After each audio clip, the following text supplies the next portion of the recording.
Well, I think that one of the things that's happened is that people, ordinary people, let's say, have not fulfilled their civic responsibility in the proper manner. So I think what's happening is that we're transforming our society into a literal Tower of Babel.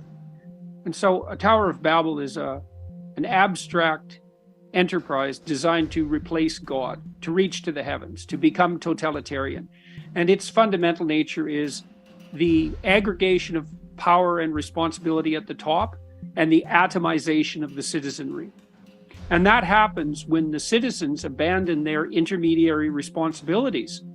And so in this seminar on Exodus that I just conducted, we talked about the principle of subsidiarity. Now, this is what happens in Exodus, and it's very much worth delving into briefly, if we can do that.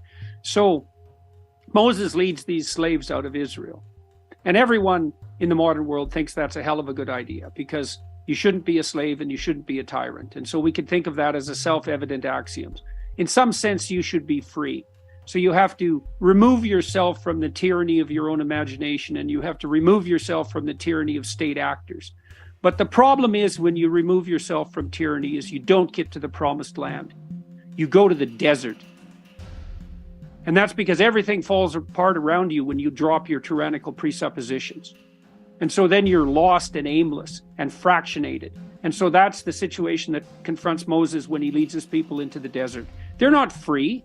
They're in the desert. They're just wandering aimlessly. And that's the position we're in right now.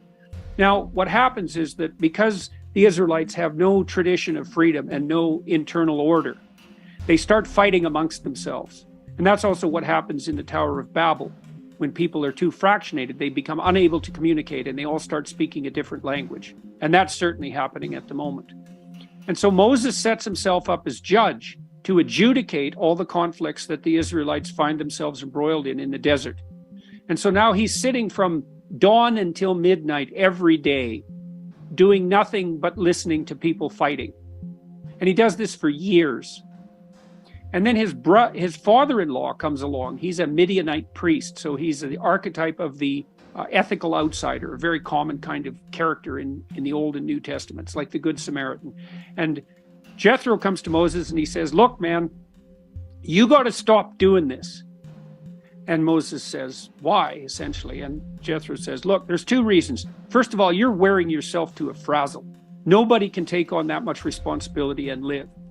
And second, you're denying the Israelites their destiny, and basically you're setting yourself up as an alternative Pharaoh in the desert by taking all the responsibility onto yourself.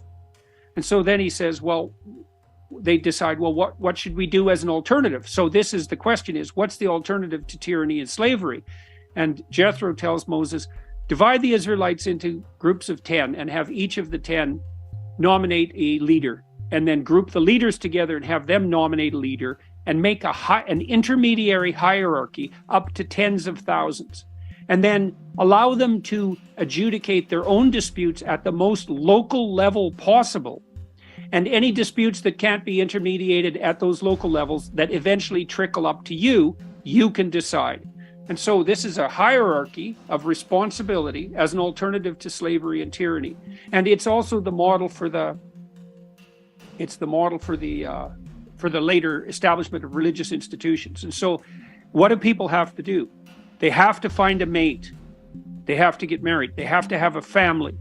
They have to engage in civic activity. They have to sit on their school boards. They have to run for local office. They have to join a business organization. They have to join a political party. Because imagine this, every bit of social responsibility you abdicate will be vacuumed up by a narcissistic tyrant. That's what will happen. That's what will happen. Those people are just waiting for that responsibility to be transferred into their power. I don't have an issue with a wide range of opinions, let's say, about how people should conduct themselves in their private and their creative lives. And I know that a plethora of alternatives is desirable, partly because the environment shifts and turns and you never know what's going to be useful. I also know that there are, in some sense, as many different so-called gender identities as there are individuals, although I think it's conceptualized extremely in an extremely unsophisticated manner. And I put a lot of the responsibility for that at the feet of dim-witted academics, particularly on the radical left, because they just don't understand what they're talking about. So, people's temperament varies in 5 dimensions. And some of those temperamental dimensions are linked fairly tightly to, let's say, moderately tightly to biological sex. And so women tend to be more agreeable, and they tend to be higher in negative emotion. Those are the biggest 2 differences between men and women temperamentally. They also tend to be interested in people versus things. And so, and there's a powerful biological undercurrent to that. And so there's an idea that a cognitive category has to have a center and it has to have a fringe, and both are necessary.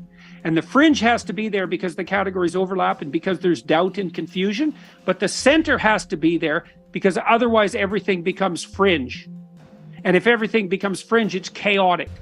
And so I do believe that there should be discussion about the fringe. I do believe that people should be allowed and encouraged to exist on the fringe if that's their natural habitat. And that's generally the natural habitat, by the way, of creative people. But I do not believe that it should be mandatory for the fringe to be center. And so when the government says you have to use pronouns of a certain type, that's compulsion. I think, no, the fringe is trying to occupy the center. And all that's going to do is destroy the center.